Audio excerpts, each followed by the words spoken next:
Hi everyone, crazy keto guy.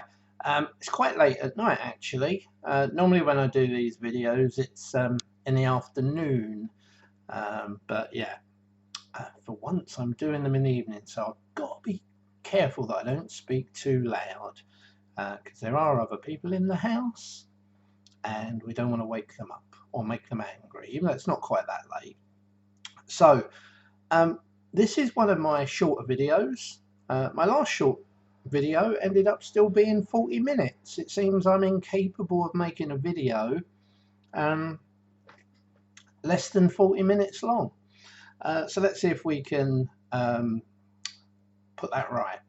So today I'm going to talk about the reason I started keto, and that being the fact that I'm a type 2 diabetic. Uh, I was diagnosed with my diabetes about 15 years ago and pretty much totally ignored the diagnosis, including a bit of a wake-up call a year in when a doctor gave me some very serious ultimatums. I still pretty much for the last 15 years since being diagnosed have totally ignored the fact that I'm a type 2 diabetic. Now, through my 52 years of life, God, how did I get old that quick? I've always had a love of food. I've always had an issue with my weight. At the absolute worst, I was 23 stone 10. That was actually quite some time ago. It was when I was in my 20s. Um, and I did embark back then on just healthier life, diet, and a lot of fitness back then. I was training almost every day, and I went from 23 stone 10 down to 13 stone 7, so I lost just over 10 stone. Unfortunately, um, for whatever reason, I put it all back on. Well, not all back on, but I certainly put a lot of it back on. And I've always, I'm going to use the expression bounce in between, because literally I was bouncing. I would say 16 being the lowest, up to again just maybe creeping over the 20 stone mark on a couple of occasions. But as I say, 15 years ago I was then diagnosed with diabetes and pretty much ignored it. Now, can I just say I am not a doctor or a healthcare worker. I'm not a scientist. I'm not a nutritionist. I'm not a health and fitness person. So I'm not giving you advice. Please double check, the science if you like. Google can be a bit dangerous, but you can, if you look at the right links, get some good information. People like the NHS and the likes, Diabetes UK. So yeah, there's a few you can. Google and YouTube is certainly my go-to. But I knew as a type 2 diabetic, I wasn't doing myself any favors. I was probably doing and have done some irreversible damage. Now, that's a bit of a sensitive subject, a little bit TMI, but for example, one of the things that you can really screw up and end up with is erectile dysfunction, which as a guy, obviously, that's a pretty serious thing. It's a thing you just don't want happening. Now, I'm going to be open and honest about it and say that it did affect me. My highlight good news is that since I've been living a healthier lifestyle, things have certainly improved. Now, I know that's too much information, but there you go. You've got it now. But there are other things. I believe it damages the nerve endings, the blood vessels, and certainly my feet. I don't think will ever be the same. I have a tingling, a numbness, especially in the toes. So there was a whole bunch of things actually going on with my feet that I think probably my diabetes and my lack of control of diabetes wasn't helping with. And again, good news, since I've been on a healthier lifestyle, they have definitely improved. But as I say, the toes, and the numbness and tingling, I'm not sure will ever come back or go, whichever one it is. So whilst I was being a bad diabetic, there were a couple of things. One thing was I, on occasion, would not take my medication at all. I was terrible for not taking my medication, but more so my eating habits. I always remember one classic where I went to see the doctor that had diagnosed me, and he mentioned, whether he knew, whether he's got a camera hidden in the house, I don't know, but he said that a diabetic eating a donut was the equivalent of a normal person sitting there eating poison. Now, I think that might be a little bit extreme, but the irony was, the night before, I'd been working at the computer like I do quite often, drinking coffee and eating Krispy Kreme donuts. In fact, I actually got through a whole dozen of them. So my eating habits and what I was eating was definitely way off. Loads of carbs, loads of sugar, packets of biscuits, sweets. I was a terrible snacker. I couldn't think of an hour where I hadn't eaten something. And as I say, eating a lot of carbs, which now I'm on the ketogenic diet and the education that comes with that and the stuff that I've learned. Obviously, I've made a big change. Now, I don't recommend the ketogenic diet to everyone. It is hard, right? Okay, you are making some big sacrifices. If you love your food like I did, you are making some big sacrifices. But the bottom line is, you have to think about quality of life. And for so long, 15 years, I put enjoyment of life ahead of quality of life. And my focus was on enjoying life and not thinking about the consequences. Now, as I say, in 2019, I made the revelation, again via a doctor giving me some pretty stern ultimatums, that I had to think about the quality of life. I didn't want to live another 10, 20, 30 plus years on this planet if I'd gone blind, or if I lost my limbs, or, had a heart attack, a stroke, kidney failure, all of them catastrophic things that can happen to diabetics when, they don't take it seriously.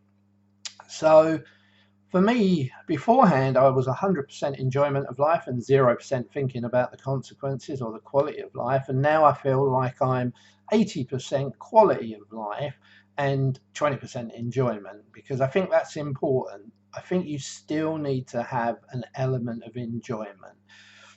And one of the big things for me with the ketogenic diet is it just, in the 20 weeks I've been doing it, it just hasn't felt like a diet. So I wouldn't say the ketogenic diet is for everyone. There are other diets I'm sure that would work, but for me, this has been the only thing that has got my blood sugars under control. All of the diets before didn't even impact on it. And what that resulted in, and this is where I guess I'm a little bit angry at the NHS, is all they kept doing was throwing more and more medication my way. More bigger doses, more types of medication. And I'd ended up on pretty much the maximum dose, certainly of my tablet form medication, my glycoside and my metformin. Now, when I started the ketogenic diet, I wrote down 5 reasons why I wanted to do it, or the importance. One was to manage my blood sugars. 2 was to reduce my medication. 3 and 4 you could put either way, which was basically cholesterol and blood pressure. And 5 was to lose weight. I think that's another important thing to say. If you're doing the ketogenic diet purely to lose weight, then it's the wrong reason. Or it can still work. I think you're putting a lot of pressure on yourself for the results, basically. I think if your sole purpose is weight loss and you're having a rough patch, or you reach a plateau, or like me, week 1, I put 7 pounds on. So, years gone by, time gone by, I would have been down a curry house, I would have been grabbing cakes from the garage, you know, putting 7 pound on a diet that you feel, you know, you're sacrificing a lot is not what you want. And as I say, if weight loss was the only reason, then you wouldn't do it. Uh, I would struggle to do it, let's put it that way. But my biggest priority, say, was controlling my blood sugars and reducing my medication were the top two reasons. Now, as I say, the ketogenic diet is the only diet, I'm absolutely clear on this, that has actually allowed me to do that. There may be others out there, but I don't know of them. And just chucking more medication and additional medication certainly were not impacting. I was just upping the doses all of the time. Now, there's a great doctor out there who I love watching his conferences called Dr. Jason Fong. He actually is a Canadian doctor who has a clinic that deals with diabetics that are having complications, so the serious, you know, real serious end of diabetes.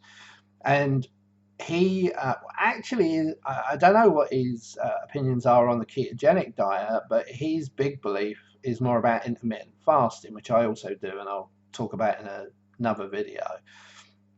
But I think for type 2 diabetics, very different for type 1 diabetics. Obviously, you know, they're two totally different diseases, in my opinion.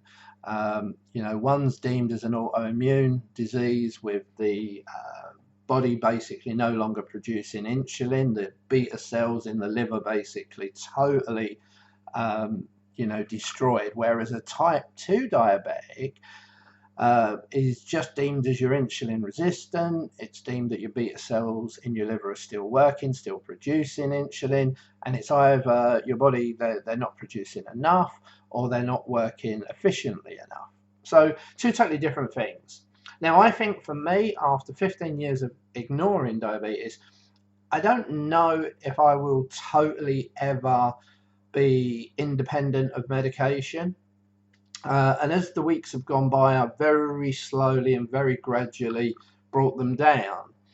But because I want to be less than 15 minutes, I'm going to start to wrap it up. But I think there's a few important things, bullet points to mention. So my HbA1c, the test that gives you a 12-week average of your blood sugars, before I started keto was 12.5, and on other occasions it had been even higher, as high as 15 odd. 12 weeks into the ketogenic diet, it was down to 6, which is pretty much as close to a normal person. As well as bringing my HbA1c down from 12.5 to 6, it also allowed me to reduce all of my diabetic medication by between 50% and 100%. And I'm going to run through very quickly what they were. So my tablet form, glycoside and metformin, I reduced by 50%, half the dose of both, and that's still the case on week 20. I reduced my slow release insulin, which is called Lantus. I was taking 14 units a day. Now, I know there are some people out there taking way more than that, but I was on 14 units a day. It was a fairly new thing that I'd been prescribed. I now take none. I've totally eradicated the need for the slow release insulin. And my quick release insulin, probably the one I'm most proud about, which is Humulin, I was on 24 units twice a day. And I now take 6 units twice a day. Now, it was my plan to come off of that by December, but I've decided to put that back to February because I think with the Christmas and everything, the treats, the odd little cheat day that I've got penned in, I think it's important to have that. I love Christmas, and I don't think it would be a good time to be also coming off of my insulin. So, type 2 diabetes, as I say, I believe if you're newly diagnosed, the sooner you're diagnosed, the sooner you look at things like ketogenic diet, intermittent fasting, and a few other things, it can have a big benefit. I ignored it for 15 years. I've probably screwed my body up in some ways. So what I've done now is a life change. It's not a quick fix. It's not something that's going to be, I'll do it for a year or two. This has got to be pretty much the rest of my life. But I do believe in doing that, I can improve the quality of my life. So that's me, that's type 2 diabetes and where I am so far on my journey.